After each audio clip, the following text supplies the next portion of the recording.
तुझा संस्कार झाला की तुला द्विजत्व येईल, ब्राह्मण्य सिद्ध होईल. आमची वर्णव्यवस्था वेगळी आहे म्हणे. शुकाचार्याने उत्तर दिलं, आमच्याकडं तत्वदृष्टीनं विचार करत असताना आमची वर्णव्यवस्था वेगळी आहे. विश्व, तैजस, प्राज्ञ आणि तुरीय हे आमचे 4 वर्ण आहेत. जागृतीचा अभिमान धारण करणारा विश्व, स्वप्नाचा अभिमान धारण करणारा तैजस, सुषुप्तीचा अभिमान धारण करणारा प्राज्ञ आणि परमपदाचा अभिमान धारण करणारा म्हणता येत नाही, परमपदाला प्राप्त झालेला तो तुरीय. उत्तरोत्तर श्रेष्ठ, खालून वर जाणारे असा शूद्र तो विश्व आहे. तैजस हा वैश्य आहे, प्राज्ञ हा क्षत्रिय आहे आणि तुरीय पदाला जो प्राप्त झाला तोच माझ्या दृष्टीनं ब्राह्मण आहे. संस्कारानं निर्माण होणारं ब्राह्मण्य मला नकोय, नको, त्याची गरज नाही. याच तुरीय अवस्थेला आम्ही प्राप्त झालो. कशाला द्विजत्व सिद्ध करून घेण्याकरता कशाला संस्कार करून घेऊ? या संस्काराची माझ्याकरता गरज नाही. नाही बाळ, बाहेर ये. कशा करता येऊ? नाही म्हणे, शास्त्राने असं चिंतन सांगितलंय, अगोदर माणसानं ब्रह्मचर्य, मग गृहस्थ, मग वानप्रस्थ, मग संन्याशी होऊन परमपदाला प्राप्त व्हावं. क्रम आहे हा. हे सगळं झालं पाहिजे क्रमाक्रमानं. शुकाचार्याने सांगितलं अजिबात गरज नाही म्हणे याची. का? ब्रह्मचर्यानं कल्याण, गार्हस्थ्यानं कल्याण, वानप्रस्थतेनं कल्याण, संन्यासानं कल्याण असं जर असेल तर जगातले ब्रह्मचर्यानं कल्याण म्हणलं की जगातले सगळे नपुसक मुक्त व्हायला पाहिजे होते. निरुपाय ब्रह्मचारीच आहेत बिचारे सगळे. ज्या अर्थी नपुसक सगळे मुक्त होत नाहीत त्या अर्थी ब्रह्मचर्यानं कल्याण म्हणू नका. गृहस्थाश्रमानं कल्याण जर असेल तर जगातल्या सगळ्या जीवांचा उद्धार व्हायला पाहिजे होता. जवळजवळ सगळे गृहस्थ सगळे उद्धरून गेले नाही, त्याचा अर्थ गार्हस्थ्यानं कल्याण नाही. वानप्रस्थ म्हणजे अरण्यात जाऊन राहणं, त्याच्यानंच जर कल्याण असतं तर अरण्यवासी सगळे प्राणी मुक्त व्हायला पाहिजे होते. ज्या अर्थी ते मुक्त होत नाहीत त्या अर्थी वानप्रस्थानं कल्याण आहे असं आपल्याला म्हणता येणार नाही. आणि संन्यास शब्दाचा अर्थ त्याग असा असल्यामुळं जर त्यागानंच कल्याण असतं तर दरिद्री पुरुषाला न करता सुद्धा धनाधिकाचा त्याग सहज आहे, त्यानं पहिल्यांदा मुक्त व्हायला पाहिजे होतं. पण सगळे दरिद्री मुक्त झाले नाहीत. अर्थ असा आहे, संन्यासाने कृतार्थता नाही. परमपराच्या प्राप्तीकरता म्हणून याच्यापैकी कोणता आश्रम, याच्यापैकी कोणता तरी वर्ण याची आवश्यकता आहे असं मला वाटत नाही. नाही बाळा, बाहेर ये. शुकाने पुन्हा विचारलं, कशा करता सांगा ना. तुम्ही जे जे बोलता ते मला जर पटत नसेल तर जेव्हा तुम्ही मी बाहेर येण्याचं मला पटेल असं कारण सांगाल तेव्हा मी बाहेर येईन. तोपर्यंत मला बाहेर यायचं काही कारण नाही. नाही बाळ, बाहेर ये. कशा करता सांगा ना. स्वतःने सांगितलं म्हणे, बाबा असं आहे, काय, मी गृहस्थ आहे, बरोबर आहे. मुलगा व्हावा, मुलांना मोठं व्हावं, मुलाचं कोडकौतुक केलं जावं, त्याच्यात गृहस्थाला आनंद आहे. शुकाचार्याने सांगितलं, याच्यात आनंद मानणं मोह आहे, तुम्ही मानू नका म्हणे. मूल जन्माला यावं, त्याचं कोडकौतुक करावं, त्याच्यातच सुख असं जर वाटत असेल तर ते तुमचं भ्रमाचं बोलणं आहे. कसं काय? वराहाला, डुकराला 12-12 पोरं एकदम होतात, त्या सगळ्याचं कोडकौतुक करून त्याला कधी आनंद झालाय? होत नाही. वाघालाही 12 पिलं होतात. ओळीनं वाघ अशी 12 पिलं टाकत जातो आणि प्रसूती झाल्यामुळे त्या वाघिणीला जी भूक लागते त्या भुकेपोटी ती वाघीण उलट्या क्रमानं ती सगळी जन्माला घातलेली पिलं खात जाते. पुत्राच्या जन्मानं जर आनंद असता तर वाघिणीनं पिलं खाल्ली असती का? पुत्राच्या जन्मानं जर आनंद असता तर जन्मलेल्या 12ही पुत्राचं संगोपन करताना वराही दुःखी झाली असती का? संततीचं जन्मन, त्यांचं कोडकौतुक, याच्यामध्ये सुखप्रत्यय भ्रम आहे. या भ्रमात तुम्ही राहू नका. नाही बाळा, बाहेर ये. अरे पुन्हा बाहेर ये म्हणता, कशा करता सांगा ना. शुकाचार्याने सांगितलं, तसं नाही बाळ, शास्त्रानं असं सांगितलंय, मुलाला पुत्र शब्द आहे आणि पुन्नाम नरकात त्रायते ती पुत्र हा. नरकापासून जो संरक्षण करतो त्याला म्हणायचं पुत्र. शुकाचार्याने सांगितलं हेही खोटं आहे. कसं काय? नरकापासून रक्षण करणं हे जर मुलाच्याकडून घडलं असतं तर आत्ताच उदाहरणामध्ये ज्यांना 12 पोरं झाली त्यांचं कल्याण झालं नसतं का? ज्या अर्थी त्या वराहादिकाचं कल्याण होत नाही त्या अर्थी मुलगा कल्याण करणार आहे असं समजायचं कारण नाही. नाही बाबा, दुसरा हेतू ऐकतो बाहेर येण्याचा. सांगा ना. व्यासाने सांगितलं असं शास्त्रामध्ये वर्णन आहे. काय? मुलगा झाला, पितृऋणातून मनुष्य मुक्त होतो. नातू झाला, देव ऋणातून मुक्त होतो. पंटू झाला, स्वर्ग मिळतो म्हणे त्याला. पंटू झाला की स्वर्ग प्राप्ती. कारण ते प्रपौत्र मुखावलोकन असतं. पण तो झाल्यानंतर त्याचं तोंड या पंजाने पाहायचं. कसं पाहायचं असतं? वेगळंच येते. काशाचा थाळा घ्यायचा, त्याच्यात पातळ तूप घालायचं, एक सोन्याची वात लावायची, त्या पोराचं प्रतिबिंब त्या थाळ्यातल्या तुपात पाडायचं आणि ते प्रतिबिंब या दिव्याच्या वातीच्या उजेडात म्हाताऱ्याने बघायचं. दिसतं की नाही त्याचं त्याला ठाऊक. पण तो झाल्यावर दिसायसारखी अवस्था राहते. अरे तोंडाकडे बघून जिथं दिसत नाही तिथं प्रतिबिंबात बघून काय दिसायचं? पण हा विधी दिलाय शास्त्राने. हेतू शास्त्राचा वेगळा आहे त्याच्यातला. त्या लहान पोराच्याकडे पाहत असताना आनंदातिशयानं याला काही होऊ नये याच्याकरता मग प्रतिबिंबाकडे पाहून हळूहळू मग मुखावलोकन असतं. हेतू वेगळा. पण त्या प्रपौत्र मुखावलोकनाचं फल दिलंय स्वर्ग प्राप्ती. आणि हे सगळं जर व्हायचं असेल देवाला, शुका, मुलगा व्हावा, नातू व्हावा, पंटू व्हावा, इथपर्यंतची सगळी फळं मला मिळावीत असं मला वाटत असल्यामुळे तो बाहेर आलं पाहिजे. शुकाने सांगितलं असं होत नसतं. मुलगा, नातू, पंटू याच्याने जर स्वर्गारिकाची प्राप्ती झाली असती तर गिधाड आपल्या अनेक पिढ्या पाहतो म्हणे. 15 पिढ्या गिधाडाला पाहता येतात असं वर्णन आहे. विज्ञाने आता सांगतं आपल्याला. इतका दीर्घायुषी तो आहे.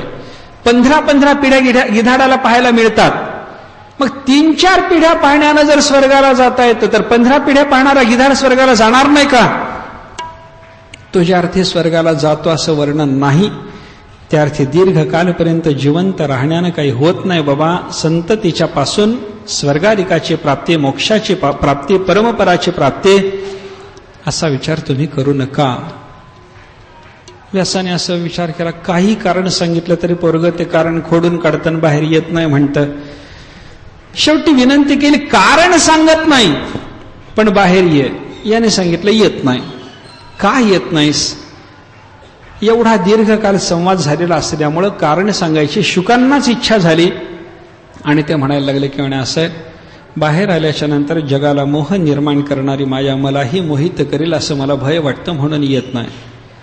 व्यासाने सांगितलं मायेचा मोह तुला होणार नाही हे सांगायला तुम्ही चालत नाहीत म्हणे. का चालत नाही? ज्या अर्थी मी बाहेर यावं, माझे संस्कार करावे, पुत्रानंद भोगावा, ही सगळी इच्छा तुमच्या अंतःकरणात आहे. त्या अर्थी मायेची बाधा पहिल्यांदा तुम्हालाच आहे. मग ज्याला मायेची बाधा आहे त्यानं मायेची बाधा तुला होणार नाही म्हणून सांगून चालेल का? चालत नाही. दारू पिऊन जो झिंगायला लागला त्याला दारूची तुला बाधा होणार नाही, घेऊन बघ बाटली, घोटभर घेऊन बघ असं सांगितलं चालेल? चालत नाही. मायेची बाधा ज्याला आहे त्यानं मायेची बाधा होणार नाही हे सांगून चालेल कसं? मान्य नाही. मला हे मान्य होत नाही. शुकाचार्याने असं सांगितल्याबरोबर व्यास म्हणायला लागले, बाळा तो बाहेर यावं हे मला वाटतं, त्याच्यासाठी माझा प्रयत्न चालू राहणार. तू बाहेर आलाच पाहिजेस. पण तू येत नाही म्हणतोस, मायेचा मोह होईल म्हणतोस, माया मोहित करणार नाही असं मी सांगून चालत नाही म्हणतोस. काय करू बोल तू बाहेर येण्याकरता? याने सांगितलं मला मायेचा मोह होणार नाही, मायेची बाधा होणार नाही हे सांगायला एक जबरदस्त जामीन आणा, मग बाहेर येतो म्हणे. कोणाला आणावं? व्यासाने विचार केला, भगवंताच्या शिवाय दुसरा कोणी नाही. द्वारकेला गेले. भगवान श्रीकृष्ण परमात्म्याला विनंती केली, देवा माझं पोरग 12 वर्षापासून मातेच्या उदरात आहे, त्यांना बाहेर यावं अशी इच्छा आहे, ते असं असं म्हणतंय, तेव्हा तुम्हीच चला. देवाला व्यासाची भीड पडली. व्यासाच्या भिडेखातर परमात्मा व्यासाच्या आश्रमात आले. त्या बाळाला सांगितलं म्हणे, बाबा बाहेर ये. कोण बोलतं? कृष्ण. म्हणजे कोण? जो मायेचा नियामक, मायेचा पती आहे, मायेत प्रतिबिंबित होऊन मायेला स्वाधीन ठेवणार आहे, माया ज्याची दासी आहे, त्याची दृष्टी पडल्याबरोबर मायेचे 1760 तुकडे होतात अशी ज्याची योग्यता आहे, तो मी भगवान श्रीकृष्ण म्हणतो, तुला मायेची बाधा होणार नाही, बाहेर ये. मग शुकाचार्य बाहेर यायला तयार झाले. देवासारखा मायाधीश जामीन म्हणून मिळूनही मनातलं मायेचं भय पूर्ण गेलं नव्हतं, म्हणून नामदेव म्हणतात कापत कापत बाहेर आले. नाहीतर कापायचं कारण काय? बरं, जसे जन्माला आले तसे शुकाचार्य निघून गेले. माता पित्याला नमस्कार केला, भगवंताला नमस्कार केला आणि तिथून निघाले. ते जे निघाले त्यांच्या पाठीमागं व्यास महर्षी जात होते.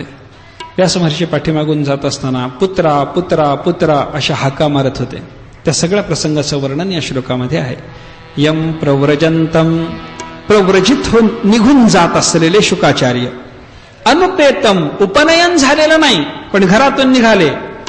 अपेत कृत्यम, सगळं कृत्य टाकून दिलेलं आहे. निस्त्रगुण्य पथावर विचरण चाललेलं असल्यामुळे कृत्याची कोणत्याही गरज नाही, विधिकृत्य नाही, निषेध कृत्य नाही.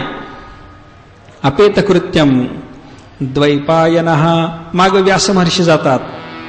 विरह कातरहा, पोराच्या विरहानं कातर झालेले ते. अरे पोरग चाललं चाललं, व्यथाय मनाला. आजुहाव पुत्रेती, त्याने हाक मारली, मुला मुला मुला अशा हाका चालू आहेत. मुला मुला मुला अशा हाका जेव्हा आल्या तर वहा अभिनेदुः, शुकाचार्य काही ओ म्हणत नव्हते पण झाड ओ म्हणत होती. शुकांना हाक आणि झाडांनी ओ म्हणावं, किंवा दुसरा एक अर्थ केला जातो इथं. अरण्यामध्ये शुकाचार्यांच्या पाठीमागे जाणाऱ्या व्यासांनी शुकाला उद्देशून पुत्र अशी हाक मारली, पण झाडांची दाटी एवढी होती की त्या झाडांनी तो पुत्र हा ध्वनी प्रतिध्वनीच्या रूपात व्यासाकडे परत पाठवला. सर्वभूत हृदय झालेल्या शुकाचार्यांना आलेला व्यासांचा पुत्र शब्द झाडांनी परत पाठवला. अर्थ काय? तू यांना पुत्र समजतोस, हे पुत्र नाहीत तुझे, तुझा शब्द तुला परत. व्यासांचा शब्द व्यासांना परत. तरवहा अभिनेदुः, झाडांनी तो शब्द परत केला. पुत्रभाव यांच्या ठिकाणी मानावा असे हे नाहीत, परमपदाला प्राप्त आहेत, सर्वभूत हृदय आहेत. झाडांनी ओ म्हणली तरी सर्व हृदयता सिद्ध होते. झाडाने तो पुत्र शब्द प्रतिध्वनीच्या रूपात व्यासाकडे परत पाठवला तरी सर्वभूत हृदयता सिद्ध होते. झाडांनी शुकाकडे आलेला व्यासाचा पुत्र शब्द प्रतिध्वनीच्या रूपात व्यासांना परत पाठवला. याचा अर्थ यांना पुत्र म्हणावं असे हे नाहीत, पुत्र म्हणावं असं तूच आहेस. यांचा अधिकार मोठा, मायेचा पगडा तुमच्यावर असल्यामुळे तुम्ही लहान. काय एक मनुस्मृतीमध्ये एका ठिकाणी एक संवाद आहे. बड्या बड्या ऋषींचा समाज जमा झालेला, तत्वचिंतन चाललेलं. तत्वचिंतन चालू असताना त्या ऋषींना निर्माण झालेल्या एका प्रश्नाबद्दल मोठ्या मोठ्या ऋषींना काही सुचेना. एका ऋषीचं एक लहान पोरग तिथं उभं राहिलं बोलायला, आणि ते सगळे बाप आजा पणजा सगळे बसले तिथं. सगळ्यांना तो म्हणतो, बाळांनो ऐका. कोण म्हणतंय? लहान पोरग. कोणाला म्हणतंय? बाप आजा पणजाला. काय म्हणतं? बाळांनो ऐका. अर्थ काय? जो ज्ञानसंपन्न तो पितृस्थानी, जो अज्ञानी तो शरीराचा बाप जरी असला तरी तो पुत्र, हाच भाव व्यक्त करण्याकरता झाडाने पुत्र शब्द व्यासांना शुकाकडून परत पाठवला. पुत्रेति तन्मयतया तरवोभिनेदुः, अशी ज्या माझ्या सद्गुरुनाथाची अवस्था. तम सर्वभूत हृदयम, ते सर्व भूतमात्रांचे हृदय झालेले, हृदयात अंतर्यामी रूपाने राहणारे माझे सद्गुरु मुनिम आनतोस्मी, त्या मननशील असलेल्या शुकाचार्याला मी नमस्कार करतो म्हणे.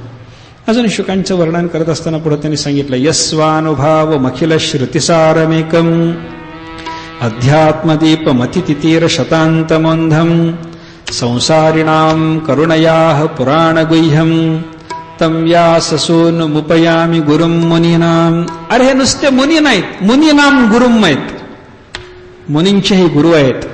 यांनी काय केलं? स्वानुभावम अखिल श्रुतिसारमेकम, आत्मस्वरूपाचा अनुभव देणारं, सर्व श्रुतींचं सार असलेलं, एक अध्यात्मदीपाच्या रूपात असलेलं हे गुह्य तत्वज्ञान भागवताच्या रूपानं अज्ञान अंधकारातून तरुण जाण्याची ज्यांना इच्छा आहे अशा सगळ्या जीवांच्या करता करुणेनं सांगितलं, करुणेनं दिलं, अध्यात्मदीप दिला. असं हे तत्वज्ञान ज्यांनी दिलं त्या व्यास महर्षींच्या मुलाला, मुनींच्याही गुरुला माझा नमस्कार असो, त्यांना मी शरण जातो, असं शुकाचार्यांना या ठिकाणी सुतांनी वंदन केलं. गुरुचं वंदन झाल्यानंतर देवाचं स्मरण आलं. म्हणून मग पुढे देवाला नमस्कार. नारायणं नमस्कृत्य नरं चैव नरोत्तमं देवीं सरस्वतीं व्यासं ततो जयमुदीरयेत. पहिल्यांदा गुरु, नंतर मग पुढे देवांचे स्मरण. ज्ञानोबारायची पद्धत अशीच आहे. ज्ञानोबारायांना सुद्धा पहिल्यांदा गुरु आठवतात कोणत्याही कार्यामध्ये. गुरुचंच वंदन. शिष्टाचाराच्या पद्धतीला अनुसरून ज्ञानोबारायांनी पहिल्या अध्यायात फक्त ज्ञानेश्वरीला, गणपती, सरस्वतीला वंदन केलं. बाकी जिथं कुठं ज्ञानोबाराय मंगल करतील तिथं देवता आठवतच नाहीत त्यांना, बाकीच्या गुरुच आठवतात. सुतांचं तसंच झालं. पहिल्यांदा गुरुचं स्मरण, नंतर देव आठवले. नारायणाला नमस्कार, नर नारायणाला नमस्कार, नराला नमस्कार, नर रूपात असलेल्या त्या ऋषीला नमस्कार, देवीला नमस्कार, देवी म्हणजे सरस्वती, तिला नमस्कार, व्यासांना नमस्कार. आणि आता मी तुम्हाला जय म्हणजे इतिहास सांगतो. एवढ्यांना नमस्कार केल्याच्या शिवाय इतिहास सांगू नयेत. ततो जयम उदीरयेत. यांना नमस्कार करावा, मग इतिहास सांगावा. नारायणाला नमस्कार नाही, नर ऋषीला नमस्कार नाही, सरस्वतीला नमस्कार नाही, व्यासाला नमस्कार जर नसेल तर तुमच्या बुद्धीला तो इतिहास व्यवस्थित रीतीनं कळणारच नाही. म्हणून यांना नमस्कार करा, मग पुढे सांगायला सुरुवात करा. सगळ्या ऋषींना हे म्हणायला लागले, तुम्ही फार चांगलं विचारलं. परमात्म्याच्या ठिकाणी निर्माण होणारा भक्तिभाव हा मनुष्याला फार चांगलं फल देणारा असतो. मनुष्याच्या जीवनामध्ये मनुष्याच्याकडून जो धर्माचार घडतो त्या धर्माचाराचं फल म्हणून त्याच्या हृदयात भक्तीच निर्माण झाली पाहिजे. जर केलेल्या धर्माचरणानं अंतःकरणात भक्ती निर्माण होणार नसेल तर तो आत्तापर्यंत केलेला धर्माचार म्हणजे श्रम समजा, श्रम, तो श्रम ठरू नये. असं जर असेल तर त्याच्यासाठी अंतःकरणात भक्तिभाव निर्माण व्हावा. आत्तापर्यंत आचरलेल्या धर्माचं फल भगवंताचा संतोष व्हावा. असं असल्यामुळं एकाग्र मनानं सात्वत कुळात जन्माला आलेले जे भगवान श्रीकृष्ण परमात्मा त्यांच्या संबंधानं श्रवण, कीर्तन, ध्यान, पूजन हे नित्य नियमानं माणसानं करावं. तस्मात् एकेन मनसा भगवान सात्वतां पतिः श्रोतव्यः कीर्तितव्यश्च ध्येयः पूज्यश्च नित्यदा. श्रवण, कीर्तन, ध्यान, पूजन हे नित्य नियमानं त्याचंच करावं. त्याचंच ध्यान करणं याच्या योगानं कर्मग्रंथीचं निबंधन आपलं तुटून जाण्याची शक्यता आहे. म्हणून परमात्म्याचं ध्यान करावं. परमात्म्याच्या कथाश्रवणाचं मनुष्याच्या अंतःकरणात प्रेम निर्माण होऊन जर तो कथाश्रवण करायला लागला तर तो परमात्मा हृदयात अंतस्थ असलेला परमात्मा त्या कथेच्या योगानं अंतःकरणामध्ये साठवलं गेलेलं सगळं अभद्र धुवून टाकतो. म्हणून परमात्मा कथा श्रवण, परमात्मा कथा करणं हे चालू राहावं असं सुतांनी सांगितलं. भगवंताच्यासाठीच सगळ्या क्रियादिकांचा पसारा आहे. वासुदेवासाठी योग, वासुदेवासाठी क्रिया, वासुदेवासाठी वेद, वासुदेवासाठी यज्ञ, वासुदेवासाठी ज्ञान, वासुदेवासाठी तप, वासुदेवासाठी धर्म. वासुदेव हीच परमगती आहे. म्हणून वासुदेवाच्या संबंधानं चिंतन करणं हे प्रत्येक माणसाचं कर्तव्य आहे असं सांगून सुताने मग पुढं या सगळ्या ऋषींना भगवंताच्या अनेक अवताराच्या संबंधातलं ज्ञान दिलंय. परमात्म्याचे अनेक अवतार झाले. इथं 22 अवताराची नावं आहेत. 22 अवतार भगवंताचे सांगितले. तसं तर अवताराचं चिंतन करताना 10 नंतर 24 हा आकडा सांगितला जातो. यासाठी इथं 22 सांगितले. या 22च्या जोडीला 24 होण्याकरता हंस आणि हयग्रीव हे 2 अवतार घ्यावे लागतात. तेव्हा 24 ही संख्या पूर्ण होते. काय असेल ते असो, अवतार अनेक भगवंताचे झाले. हा परमात्मा अवताराची रासच आहे असं वर्णन नामदेवरायांनी केलं. अवताराचा राशी तो हा उभा विटेवरी. अवताराची रास असल्यामुळे अनंत अवतार, त्याच्यापैकी विशेष अवताराचं वर्णन आहे. एक सनत कुमार दिकाच्या रूपात अवतार झाला, दुसरा वराह अवतार झाला, तिसरा ऋषीरूपामध्ये नारदाचा अवतार झाला. चौथा ऋषीरूपातच नरनारायणाच्या रूपानं भगवंताचा अवतार झाला. पाचवे कपिलाचार्य आहेत. सहावे दत्तात्रेय आहेत. सातवा अवतार भगवंताचा यज्ञ नावाचा झाला. आठवा अवतार भगवंताचा ऋषभदेव. नववे पृथू. 10वा अवतार मत्स्य. 11वा अवतार कूर्म. 12वा अवतार धन्वंतरी. 13व्या अवतारामध्ये भगवंताने धारण केलेलं रूप मोहिनी. 14वा अवतार भगवंताचा नरसिंह. 15वा अवतार वामन. 16व्या अवतारामध्ये भगवंताने परशुराम रूप धारण केलं. 17व्या अवतारामध्ये भगवान व्यास झाले. 18व्या अवतारात राम. 19व्या आणि 20व्या अवतारामध्ये बलराम आणि श्रीकृष्ण झाले. 21व्या अवतारामध्ये भगवानच कल्की रूपानं येणार आहेत. हे बुद्ध रूपानं आले. 22व्या अवतारात भगवान कल्की रूपाला प्राप्त होणार आहेत. हे 22 अवतार सांगून त्याच्या पुढे हयग्रीव आणि हंस या दोन अवताराचा संख्येकरता निर्देश घेतला की ही 24ची संख्या पूर्ण होते. असे देवाचे वेगळे वेगळे अवतार.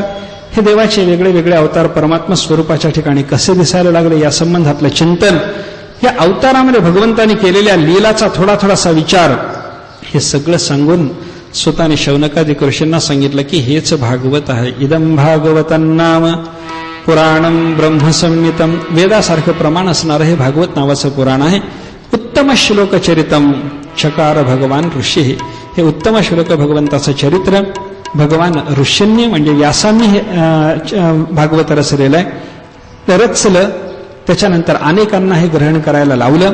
आपल्या मुलाकडून शुकाचार्याच्याकडून त्यांनी या ग्रंथाचा अभ्यास करून घेतला आणि त्याच शुकाचार्याने पुढं हे भागवत परीक्षितीचं निमित्त करून सगळ्या जगाला दिलेलं आहे. असं सांगून हा सूत शौनकादिक ऋषींचा जो संवाद आहे तो या ठिकाणी संपला. या प्रथम स्कंधाचा विचार जर आपण करायला लागलो, या स्कंधामध्ये 3 वक्त्या श्रोत्याच्या जोड्या आहेत. 3 जण आहेत. कोण कोण? सूत शौनक ही एक जोडी, व्यास नारद ही एक जोडी, शुक परीक्षिती ही तिसरी जोडी. 19 अध्याय या स्कंदात आहेत. पहिल्या 3 अध्यायात सूत शौनकाचा संवाद, पुढच्या 3 अध्यायात नारद व्यासाचा संवाद. 6 अध्याय संपले. पुढच्या 12 अध्यायात परीक्षितीचं चरित्र आणि शेवटच्या 1 अध्यायात शुकाचार्याचं महत्व वर्णन करून शुक परीक्षितीचा संबंध घडून तिथून संवादाची सुरुवात. अशी अध्यायावर विभागणी आपल्याला करता येते. सूत शौनकाचा संवाद 3च अध्यायात, नारद व्यासाचा संवाद 3च अध्यायात. पुढचा संवाद ज्या दोघात झाला त्या दोघांचं महत्व आपल्याला लक्षात येण्याकरता, परीक्षिताचं चरित्र सांगायकरता, त्याची योग्यता त्याच्या चरित्रातून आपल्याला जाणवून देण्याकरता 12 अध्यायाचा खर्च आणि त्याच्या पुढे 1 अध्यायानं शुकाचार्याचं वर्णन करून त्या 12 अध्यायातून ज्याचं वर्णन आहे एवढ्या अधिकारी परीक्षिताचा 1 अध्यायात ज्यांचं वर्णन आलं एवढ्या मोठ्या अधिकारी शुकाचार्याशी संबंध घडवून मग तिथून पुढच्या संवादाचं चित्र आपल्यासमोर व्यासाने उभं केलेलं आहे. त्याचा विचार आपल्याला करायचा आहे. पहिला संवाद झाला सूत शौनकादिकाचा. त्याच्या पुढचा एक संवाद आज थोडासा आपण पाहू. वेळ जरी झालेली असली तरी थोडा वेळ आपल्याला पाहायला हरकत नाही. अजून व्यासाचा आणि नारदाचा संवाद आहे. काय झालं, शौनकादिक ऋषींनी पुढे सुताला विचारलं की सुता तुम्ही काय सांगितलं आता, हे भागवत आहे, कोणी निर्माण केलं? व्यासाने. कुणाला शिकवलं? पोराला. तो मुलगा कोण? शुकाचार्य. कसं घेतलं म्हणे शुकाचार्याने? शुकाचार्याचा काय अधिकार सामान्य आहे? अरे फार मोठा अधिकार शुकाचार्याचा. त्याने या भागवताचं ग्रहण, अरे निर्विकल्प समाधी अवस्थेला प्राप्त झालेला महात्मा, कुठं जाणार नाही, कुठं थांबणार नाही, कुठं बसणार नाही अशी त्याची स्थिती. त्या महात्म्याने एवढं मोठ्या संहितेचं अध्ययन करावं आणि ते परीक्षितीला जाऊन सगळं सांगावं. घडलं कसं म्हणे? फार मोठा अधिकार आहे. शौनकादिकाने सुताच्या समोर वर्णन करताना शुकाचार्याचं वर्णन केलं. तस्य पुत्रो महायोगी समद्रुंग निर्विकल्पकः एकांतमतिरुन्निद्रो गूढो मूढैवे यते. शुकाचार्य असे तस्य पुत्र, हा व्यासाचा मुलगा महायोगी येतो. फार मोठे योगी, महायोगी. काय केवळ अष्टांग योगाचा ज्याचा अभ्यास आहे किंवा वेगवेगळ्या योगापैकी एक योग ज्याला कळाला त्याला योगी म्हणतात. आणि सगळ्या योगाचा ज्याचा अभ्यास झाला त्याला महायोगी म्हणतात.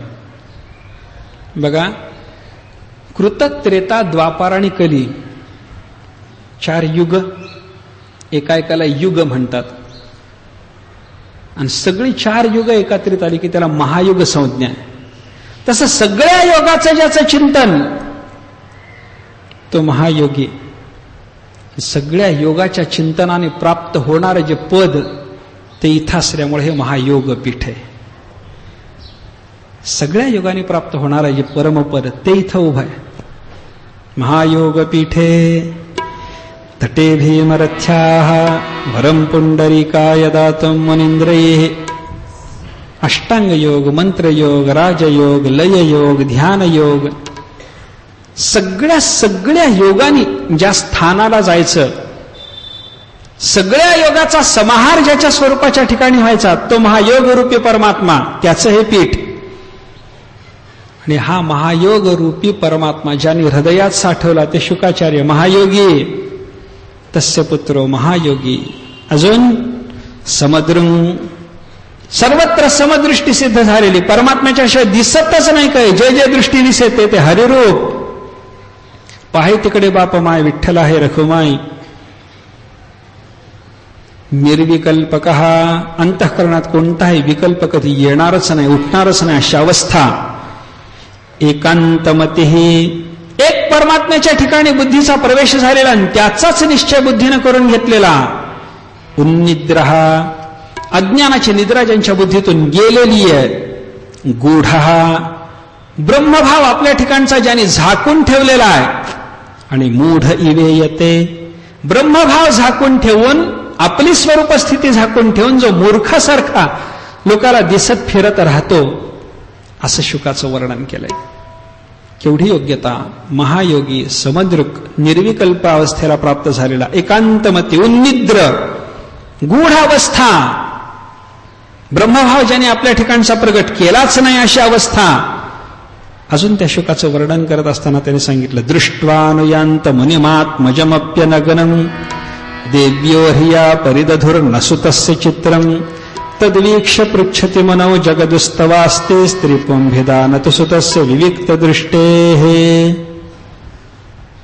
शुकाचार्याच्या संबंधात त्यांच्या अधिकाराबद्दल बोलताना शौनकारिकाने सांगितलं, तुम्ही आत्ताच स्वतः आम्हाला सांगितलं काय, शुक जन्माला आले, निघून गेले, व्यास मागं लागले, पोरा म्हणायला लागले, झाडानी ओ दिली, झाडानी पुत्रा शब्द परतवून लावला, सांगितलं ना.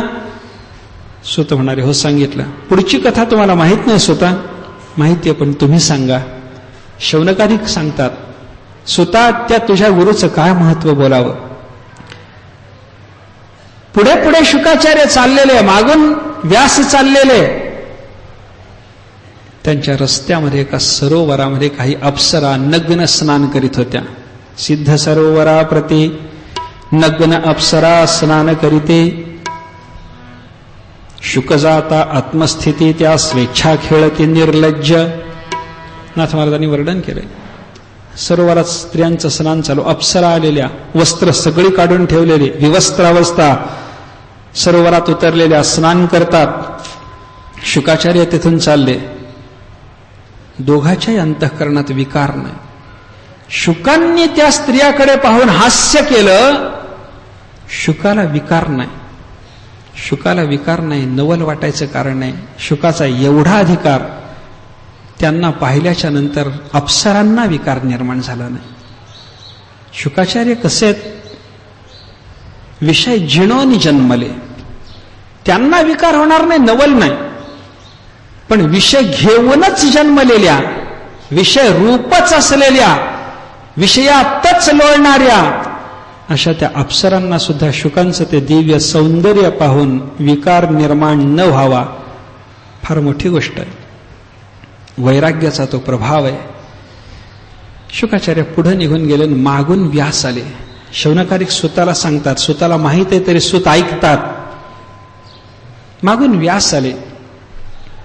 मागून आलेले व्यास पाहिल्याबरोबर या स्त्रिया लाजायला लागल्या. कोणी पाण्यात बुडून बसायला लागल्या, कोणी बाहेर येऊन आपलं आपलं वस्त्र अंगावर घेण्याचा प्रयत्न करायला लागले. व्यासाला नवल वाटलं. जवळ गेले आणि व्यासाने विचारलं, पोरीनो काय काय चाललंय? काही नाही म्हणे, वस्त्र घेतो अंगावर. लज्जा आहे, लज्जा धर्म आहे, स्त्रीचं भूषण आहे. तुम्ही इथं आलात, तुम्हाला लाजलं पाहिजे म्हणून आम्ही आमच्या अंगावर ही वस्त्र घ्यायला लागलो. असं का पोरींनो? असं का म्हणजे? लाजावं. स्त्री पुरुष भेद असताना स्त्रीची पुरुषाला, पुरुषाची स्त्रीला लाज वाटली पाहिजे. धर्म आहे, भूषण आहे. वाटत नसेल तर मूर्खपणा आहे. त्याच्यामुळे आम्ही वस्त्र घेतले नाही. माझा विचारण्याचा उद्देश वेगळा आहे. म्हणे काय? आत्ता इथून एक मुलगा गेला माझाच येतो असेल, त्याच्या अंगावर वस्त्र नव्हतं, तो तरुण होता, तो इथून गेला, त्याला पाहून तुम्ही लाजला नाहीत? नाही.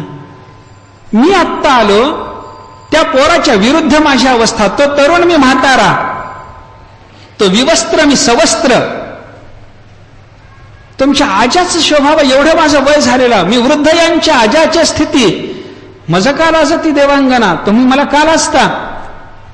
त्या पोरीने उत्तर दिलं, तुम्ही म्हातारे तो तरुण माहिती नाही, तुम्ही सवस्त्र तो विवस्त्र माहिती नाही आम्हाला. आम्ही एवढंच पाहतो, आम्हाला एवढंच कळालं. काय? त्याला न लाजण्याचं आणि तुम्हाला लाजण्याचं एकच कारण आमच्याकडे आहे. काय? स्त्री पुंभिदा. स्त्री आणि पुरुषातला भेद तुमच्या दृष्टीत आहे, पोराच्या दृष्टीत नाही. आमच्याकडे पाहताना आम्ही स्त्री आणि तो पुरुष असा भेदभाव त्याच्या दृष्टीत नसल्यामुळे तो परमात्मा रूपाने आम्हाला पाहतो. आम्हाला विकार निर्माण झाला नाही. तुम्ही पिता आहात, सवस्त्र आहात, आमच्या आजासारखे शोभता, पण इथं आल्यावर मला पोरी न म्हणता आम्हाला, आणि मी वृद्ध यांची आजाची स्थिती असं स्वतःला समजता. देहभाव आहे, स्त्री पुरुष भेद तुम्हाला दिसतोय, तुम्हाला लाजलं पाहिजे. काय अधिकार असेल शुकांचा बघा. वैराग्याचा यांच्या अंतःकरणावर परिणाम होण्यापेक्षा विषय रूप अप्सरावर परिणाम व्हावा, एवढं दिव्य वैराग्य ज्या शुकाचं, एवढा दिव्य त्याग ज्या शुकाचा, एवढी समदृष्टी ज्या शुकाची, एवढी महायोगिता ज्या शुकांची, स्त्री पुरुष भेद न दिसता सर्वत्र परमात्मा दर्शन घेण्याचा ज्या शुकाचा अधिकार, हे शुक परीक्षितीकडे आले कसे, त्यांनी त्यांना भागवत सांगितलं कसं, शक्य कसं झालं हे सगळं, हे आम्हाला सगळं सांगा म्हणे तुम्ही. हे सगळं सांगा म्हणल्याच्या नंतर शौनकादिकांना सुताने सांगितलं. सांगतो म्हणे. काय झालं? द्वापरे समनुप्राप्ते तृतीये युगपर्यये जातः पराशराद योगी वासव्यां कलया हरेहे. द्वापार युगाच्या शेवटच्या काळामध्ये पराशराच्या पासून कलावतार म्हणून व्यास ऋषी प्रगट झाले. व्यास जन्माला आल्याच्या नंतर व्यासाचं राहणं सरस्वतीच्या काठी आहे. सरस्वती तीरावर व्यासाचा आश्रम. सरस्वती अंतःप्रवाही नदी आहे. बाहेरून सरस्वतीचा प्रवाह नाही, आतल्या आत ती वाहते, भूगर्भातून वाहते, अंतःप्रवाही आहे. सरस्वती अंतःप्रवाही आहे या वाक्याचा लक्षणेने अर्थ घेताना सरस्वती म्हणजे ब्रह्मविद्या, तीही अंतःप्रवाही आहे. हृदयातच ती गुप्त ठेवायची असते. ब्रह्मविद्या हृदयात गुप्त ठेवावी, ती प्रगट करण्याचं काही कारण नाही. अंतःप्रवाही असलेल्या सरस्वतीच्या तीरावर म्हणजे ब्रह्मविद्येनं संपन्न असलेले परमात्मा तीर गाठलेले हे व्यास महर्षी. सरस्वती तीरावर त्यांचा आश्रम. काय आहे? सरस्वतीमध्ये पंच नद्यांचा संगम आहे असं म्हणतात. अंतःप्रवाही असलेली ब्रह्मविद्या हाच जर सरस्वतीचा प्रवाह मानला तर त्याच्यात येऊन मिसळणाऱ्या बाकीच्या 5 नद्या कोणत्या? 5 ज्ञानेंद्रियापासून निघणाऱ्या ज्ञानधारा. ज्ञानेंद्रिय 5 आहेत. श्रोत्र, त्वक, चक्षु, रसन, घ्राण. श्रोत्रेंद्रियापासून निघणारी धारा, त्वकधारा, चक्षुधारा, रसनधारा, घ्राणधारा.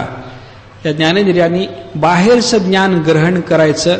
नद्याने जसं बाहेरचं पाणी घ्यावं, अंतःप्रवाही सरस्वतीत मिसळावं, त्याप्रमाणे 5 ज्ञानेंद्रिय बाहेरचं ज्ञान ग्रहण करतात, अंतःप्रवाही असलेल्या ब्रह्मविद्येत नेऊन मिसळतात. म्हणजे श्रोत्र त्वचा चक्षु रसन घराण या ज्ञानेंद्रियांनी घेतलेलं सगळं ज्ञान ब्रह्मविद्येत विलीन होऊन जातं. बाह्य प्रवाह त्यांचा दिसत जो होता तो अंतःप्रवाहात समाविष्ट झाला, ब्रह्मविद्येत ते लीन झालं, विषयग्रहण संपलं.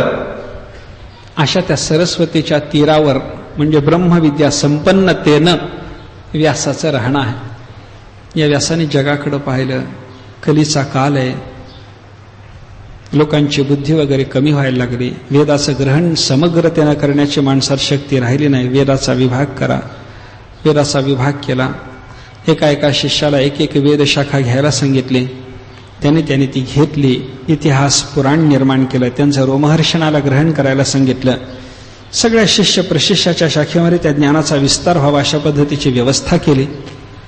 महाभारतासारखा इतिहास लिहिला. एवढं सगळं करून सरस्वती तीरावर बसलेले, आश्रमात एकांतात बसलेले ते व्यास एका दिवशी उदास होते. नाती प्रसिद्धत हृदयः सरस्वत्यास्तटेषु च. पवित्र सरस्वतीच्या तीरावर बसलेत, ब्रह्मज्ञान संपन्न आहेत, हृदयाला प्रसन्नता नाही, अंतःकरणाला प्रसन्नता नाही. अशा अवस्थेत ते व्यास बसलेले असताना ते विचार करतात, मी काय केलं नाही? सगळं केलं.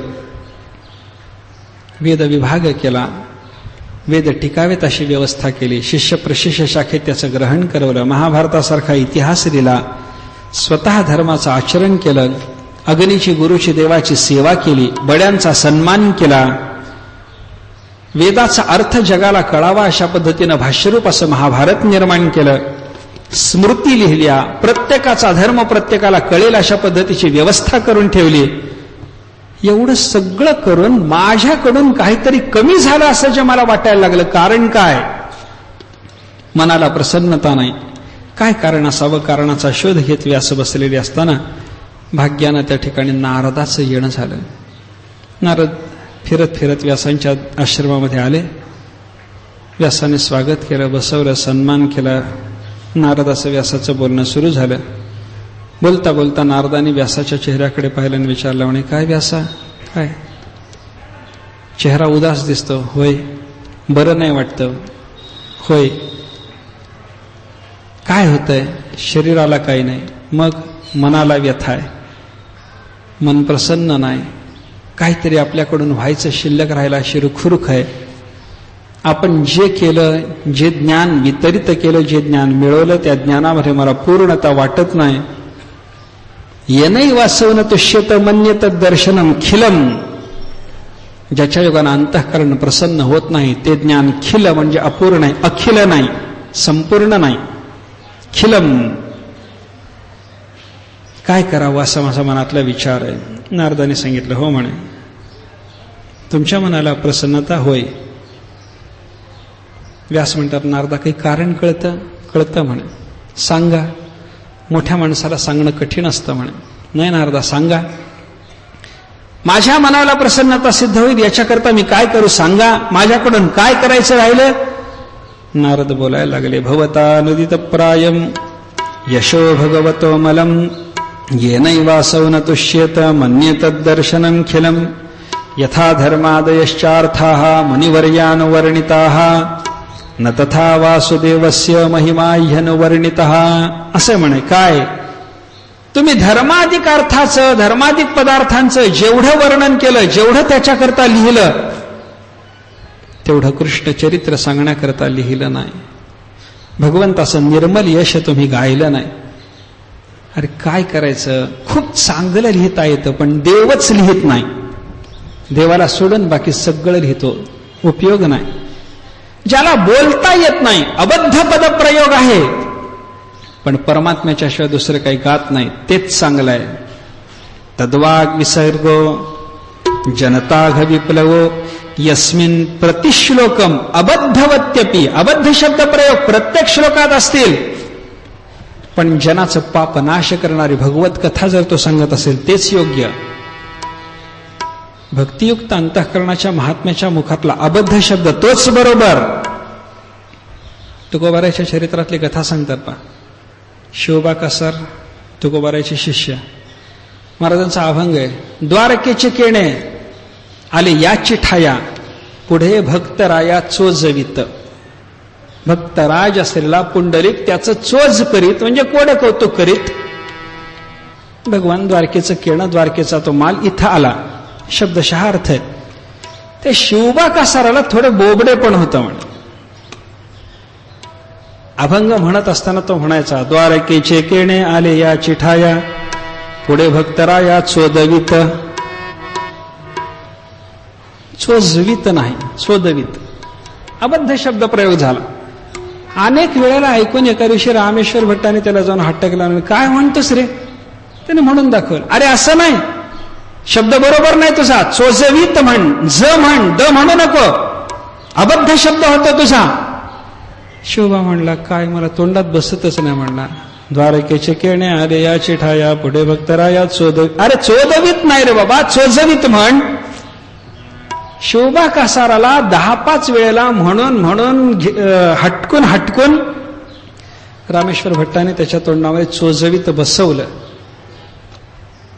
भजनाला उभा राहिला, अभंग म्हणायला लागला.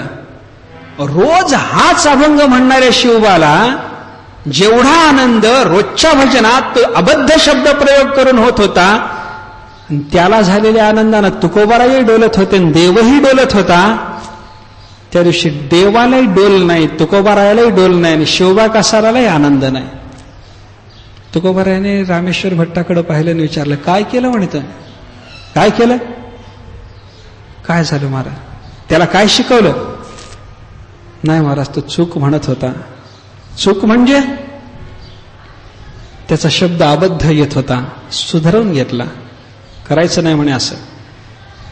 अबद्ध होता तरी देव डोलत होता ना, शब्द अबद्ध होता तरी मी आनंदत होतो ना, शब्द अबद्ध होता तरी शिवबा कासाराच्या अंतःकरणाला होणारा आनंद देवाला डोल निर्माण करू शकत होता. तुमचा सुबद्ध शब्द देवाला डोलवू शकत नाही. करायचा काय? सोडून द्या, त्याचं त्याला म्हणू द्या. रामेश्वर भट्टाने त्याला सांगितलं, शिवबा बाबा म्हणायचं ते म्हण. नको म्हणे, तुझ्या म्हणण्यानं तू जसं म्हणशील तसं ऐकून देवाला डोल निर्माण होतो. अबद्धवत्यपी, अबद्ध शब्द जरी असला तरी देवाला डोलायला लावतो, जगाचं कल्याण करतो. असा भक्तियुक्त भगवत कथेचा शब्द, त्याचं महत्व आहे. कितीही चांगली वाणी असली, बाकीचे अर्थ सांगत बसला, महत्व नाही. व्यासा तुमचं असंच झालं. भगवत कथा सोडून चांगले शब्द तुम्हाला देवाने दिले, पण तुम्ही दुसरंच सांगत बसला. नाही म्हणे, कृष्ण वर्णन केले. कुठं केलं? महाभारतात केले. पाहून बोलतो महाभारत. महाभारत कशाला निर्माण केलं व्यासा तुम्ही? अरे काय करायचं होतं भावाभावाची भांडणं सांगून? कौरव पांडवात झालेल्या कलहाचं तिथे जास्त वर्णन आहे का कृष्णचरित्र जास्त आहे? कृष्णचरित्र हा प्रमुख उद्देश ठेवून तुम्ही भागवत हे महाभारत रचलंय का? नाही. असं करा, केवळ भगवत चरित्र सांगा. केवळ भगवत चरित्र सांगणं आणि गाणं, ते ऐकणं, याच्यानं कसं कल्याण होतं हे लक्षात आणून देण्याकरता म्हणून व्यासांच्या समोर नारदांनी आपली पूर्वजन्माची कथा सांगितली. पुरा अहम पुरातीत भवे भवम मने दास्यास्तु कस्याश्चन वेदवादिनाम. पूर्वीच्या कल्पामध्ये एका दासीच्या पोटी जन्माला आलेला मी एक माणूस होतो, एक मुलगा होतो. नारद सांगतात, आमच्या गावामध्ये आमची आई आणि मी दोघं राहत होतो. आम्हाला दुसरा कोणाचा आधार नव्हता. मला आईचा आणि आईचा मला. आम्ही गरीब होतो. आमची आई मोलमजुरी करत होती. त्याच्यातून जे मिळेल त्याच्यावर आमचा दोघाचा उदरनिर्वाह चालत होता. एकुलता एक असल्यामुळे आईचा माझ्यावर विशेष स्नेह होता. एका वर्षी चातुर्मास्यात आमच्याकडे राहण्याकरता, गावात राहण्याकरता 4 महात्मे आले. आई हरिदासी होती. भगवद्भक्त महात्म्यांचं आगमन झाल्यानंतर माझी आई त्यांच्या सेवेत राहायला लागली. आईनं त्यांची सेवा करता करता मलाही सांगितलं, बाळा, कल्याण करून घ्यायचं असेल तर संतांचा दास हो, साधू पुरुषाची सेवा कर. आईनं मला त्या साधू पुरुषाच्या सेवेत जोडून दिलं. मी तिथं राहायला लागलो, संतांची सेवा करायला लागलो. ते सतत भगवत कथा करीत असत. लहान मुलगा असून खेळणं सोडून मी ती भगवत कथा अन्न पाण्याचा विचार न करता, भुके तहानेचा विचार न करता ऐकू लागलो. महात्म्यांनी हे लक्षात घेतलं, कौतुक वाटलं, कृपा केली महात्म्यांनी. मला सांगितलं, बाळा, तहान भूक लागत नाही? लागते. जेवायला जात नाहीस? जात नाही. पाणी प्यायला बाहेर पडत नाहीस, घरी जात नाहीस, जात नाही. देहनिर्वाहाची गरज नाही बाळा, आहे, मग का जात नाहीस? नारदाने सांगितलं, तुमच्या मुखातून श्रवणाऱ्या कथामृत सोडून जायची इच्छा होत नाही. ठीक आहे बाळा, तुला जावं वाटत नाही ना, इथंच राहा. आमचं जेवण झाल्याच्या नंतर आमच्या पत्रावळीत जो उच्छिष्ट प्रसाद होईल तो खायची तुला परवानगी देतो. महात्म्याने उच्छिष्ट भोजनाची परवानगी दिली. मी तिथंच राहू लागलो. तोच त्यांचा उच्छिष्ट प्रसाद खायला लागलो. उच्छिष्ट भोजन करण्यानं, संतांच्या उच्छिष्ट भोजनानं, त्यांच्या मुखातलं कथामृत प्राशन करण्यानं चित्त निर्मल झालं. परमात्म्याचंच ध्यान करू लागलं. परमात्म्याचाच ध्यास चित्तानं धरला. तो देव भेटावा वाटू लागलं. बालवय असूनही तशी बुद्धी निर्माण झाली. पण भगवंताच्या भेटीकरता दीर्घ साधना लागते हेही कळालं. चातुर्मास्याचा कालावधी संपला. महात्मे आमच्या गावातून निघून गेले. मी घरी येऊन राहू लागलो. आई आणि मी दोघेजण असताना मला असं वाटू लागलं की एकांतात परमात्म्याच्या प्राप्तीसाठी दीर्घ साधना करण्याकरता जावं लागणार. पण घरात आई आहे, आईचं बंधन आहे, आईला सोडून जायचं कसं? एकात्मजा मे जननी योषिन्मूढाच किंकरे मय्यात्मजेन्य नन्यगतौ चक्रे स्नेहानुबंधनम. एकात्मजा, एकच मी तिला मुलगा, ती स्त्री स्वभावाची, मूढ बुद्धीची, दासी म्हणून जगणारी, माझ्याच ठिकाणी मी एकटाच असल्यामुळं अनन्य तिचं प्रेम आणि स्नेहबंधन जडलेलं, तिला सोडून जाण्याची इच्छा झाली नाही. बंधनात अडकलो वाटू लागलं, आईचं बंधन वाटू लागलं. पण परमात्मा प्राप्तीसाठी एकांत साधना आवश्यक आहे हेही जाणवू लागलं. भगवंतानी माझं कल्याण केलं. एका दिवशी माझी आई रस्त्यानं जात होती आणि तिला सर्पदंश झाला आणि सर्पदंशानं आई मेली. बंधन संपलं. मला आनंद वाटला. देवाचे मी आभार मानले. नारद सांगतात, तदा तदहमीशस्य भक्तानां शम अभीप्सतः अनुग्रहं मन्यमानः प्रातिष्ठं दिशमुत्तराम. तर ईशस्य अनुग्रहं मन्यमानः, माझ्या आईला साप चावला नाही, मेली, देवाची कृपा झाली समजू लागलो मी. म्हणजे आई मरावी त्याच्यात देवाची कृपा आहे का? असं नाही. आई जिवंत असताना असं वाटणं नाही, पण मेल्यानंतर तिचं दुःख करत बसण्याच्या पेक्षा ती देवाची कृपा झाली, बंधन संपलं समजावं. प्रिय व्यक्तीचा विरह झाल्यानंतर शोकाकुल अवस्थेत काळकंठ तिथंच कुढत राहण्याच्या पेक्षा यांचा विरह ही माझ्यावर देवाची झालेली कृपा समजून पुढचा परमार्थाचा मार्ग मोकळा करून घेणं हे प्रत्येकाचं कर्तव्य आहे. याच्यातून आपल्याला लक्षात घेण्यासारखं आहे. देवाची कृपा झाली, बंधन संपलं, घरातून बाहेर पडलो, अनेक ठिकाणी फिरलो. एका ठिकाणी एका जलाशयाच्या बाजूला हातपाय धुवून एका पिंपळाच्या झाडाखाली बसलो. परमात्म्याचं चिंतन करू लागलो. माझ्यासमोर अचानक माझ्या हृदयामध्ये देवाचं दिव्य रूप प्रगट झालं. ते दिव्य रूप प्रगट झाल्याच्या नंतर त्या दिव्य रूपाच्या दर्शनाची इच्छा झाली म्हणून मी डोळे उघडले. रूप मावळलं. हृदयात आलेला परमात्मा गेला. कुठं पाहायचा प्रयत्न केला, पुन्हा पुन्हा ध्यान लावलं, पुन्हा पुन्हा रूप डोळ्यासमोर आणण्याचा प्रयत्न केला, देव येईना. आकाशवाणी झाली. आकाशवाणीनं भगवंताने मला सांगितलं की नाही बाबा, ज्याच्या अंतःकरणातले दोष पूर्णपणे मावळलेले नाहीत अशा पुरुषाच्या करता मी दुर्दर्श आहे. तुला या माझ्या रूपाचं प्रेम निर्माण व्हावं याच्याकरता तुला हे रूप दाखवून ठेवलं, याचं चिंतन कर. सगळे दोष शांत झाल्याच्या नंतर पुढच्या तुझ्या जन्मामध्ये मी सतत तुझ्या जवळ राहणार आहे असं देवाने सांगितलं. आणि हे देवाचं सांगणं ऐकून मी जन्मभर भगवत चिंतन करत राहिलो. तो माझा देह पडला आणि मला हा नारदाचा देह प्राप्त झाला. या देहात मी आल्यापासून माझ्याजवळ परमात्मा सतत आहे. मी वीणा घ्यावी आणि वीणेचा स्वर छेडून, तार छेडून त्या स्वरामध्ये नुसतं रामकृष्ण हरी म्हणायचा अवकाश. भगवान समोर उभे राहतात आणि विचारतात, नारदा हाक मारली, काय काम होतं, कशा करता बोलावलं? ही आज माझी योग्यता सिद्ध झाली. कशाचा परिणाम? भगवत कथा श्रवणाचा. एवढं व्यासांना नारदाने सांगितलं. एवं संभाष्य भगवान नारदो वासवी सुतम आमंत्र्य वीणाम व्रणयन ययौ यादृच्छिको मुनिः. तेवढं व्यासांना सांगितलं आणि व्यासांच्या पासून नारदाने सांगितलं, आता मी निघतो, तुम्हाला काय करायचं ते करा. भगवत कथेचं गायन केल्याशिवाय तुमच्या अंतःकरणाला प्रसन्नता निर्माण होणार नाही. त्याच्यासाठी भगवत कथाच करावी लागेल, भगवत कथाच करावी लागेल, तीच प्रधान असेल.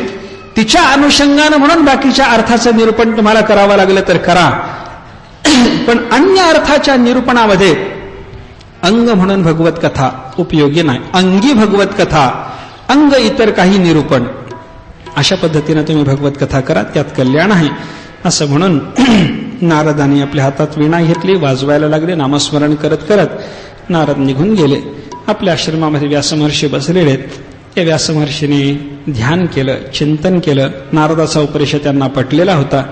तो पटलेला उपदेश चिंतनात घेऊन मग त्याने जी संहिता रचली ती श्रीमद भागवत संहिता आहे. भागवत संहिता निर्माण झाली, गोष्ट कबूल. व्यासाने कशी निर्माण केली हे बरोबर कळालं, पण निर्माण झालेल्या या संहितेचं ग्रहण त्यांनी शुकाचार्याला जे करवलं ते कसं जमलं, ते तर एका ठिकाणी राहत नाही. जन्मल्या जन्मल्या निघून गेलेले ते परत कसे आले आणि त्यांनी या संहितेचं अध्ययन कसं केलं, असं जे शौनकादिकांचं विचारणं होतं त्याला त्यांनी उत्तर दिलं की हा ग्रंथच असा आहे. कसा? परमात्म्याचे गुणच असे आहेत. सूत सांगतात, आत्मारामाश्च मुनयो निर्ग्रंथा अप्युरुक्रमे कुर्वन्त्य हैतुकीं भक्तीम इत्थम भूतगुणो हरिः. जे आत्माराम आहेत, जे निर्ग्रंथ आहेत, ते सुद्धा हृदयातला ग्रंथीभेद ज्यांचा झालेला आहे, आत्मस्वरूपातच रमणारे जे आहेत, ते सुद्धा भगवंताची अहैतुकी भक्ती करतात. असे देवाचे गुण आहेत. देवाच्या गुणाचा विचार असा आहे महाराज. मधुसूदन सरस्वतीने एका ठिकाणी सांगितलंय, परमात्मा मोठा विचित्र आहे म्हणे. काय ते म्हणतात, अद्वैतविथे पथिकैरुपास्याः स्वाराज्य सिंहासनलब्ध दीक्षाः शठेन केनापि वयं हठेन दासे कृता गोपवधू विटेन. आम्ही कोण सामान्य नाही म्हणे. मधुसूदन